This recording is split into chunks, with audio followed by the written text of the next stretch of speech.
The textile and manufacturing industry in Egypt has been a major cornerstone of the country's economy for centuries. Yet, as journalist Leslie Chang writes, Egypt's percentage of women in the labor force is among the lowest in the world, and the number has remained flat for the past quarter of a century. Among some groups, such as college graduates, it has actually fallen. In her new book, Egyptian Made, Women, Work, and the Promise of Liberation, Chang examines the country's manufacturing sector and the factors that have hindered the advancement of Egyptian women. Leslie Chang joins me now. Leslie, it's such a pleasure to meet you virtually. You've reported so extensively on women and factory work in China as well. How does China exemplify a path forward for women in manufacturing compared to what Egypt has not been able to recreate? Yeah, so I was living in China for about 10 years, and I ended up writing a book called Factory Girls about young women who leave the villages of rural China to work in the factories. And what I found was really amazing, which was that they were able to be empowered even in a short time. They could start earning money, sending money home to their parents, challenging their parents, dating who they wanted, changing jobs. And from being on the lowest on the totem pole in rural China, they suddenly became kind of very well-respected people in their villages. And so when I moved to Egypt in 2011, I lived there for 5 years. I was curious why or whether the same dynamic would unfold among Egyptian women as well. And what is holding them back? Is it the traditional, cultural rules against women being in the workplace that we see elsewhere in the Arab world? Yeah, there are a lot of factors. It's surprisingly complicated. I mean, for sure, there's the cultural expectation that women should stay home and take care of the family.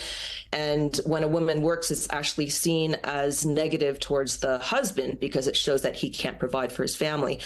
But as I looked into it, I found that there are a lot more factors, and one is economic. For example, in China, what you see is, 9% growth year after year. So a young woman can go into a factory and immediately earn enough, more in 1 month than her family makes in a whole year.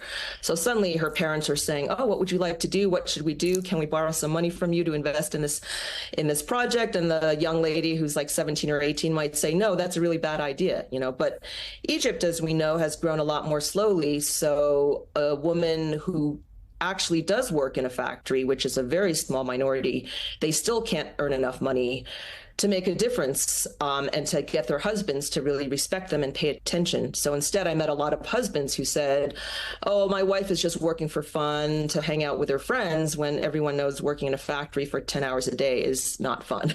So that's for sure. So kind of the traditional ideas continue to stay in place because the economic conditions are not right to reward the women who do take the risk to go out to work. And what happens to women who are either divorced, single, widowed, on their own, who aren't inhibited by the male partner? Yeah, so actually I found that to be kind of a strange liberation. Obviously the goal young and to have kids and to just have a very happy marriage. And what I found in the factories was a huge number of the older women who were working there were women who no longer had that dream. Either their husband had died or their husband and they had gotten divorced, often in very painful circumstances.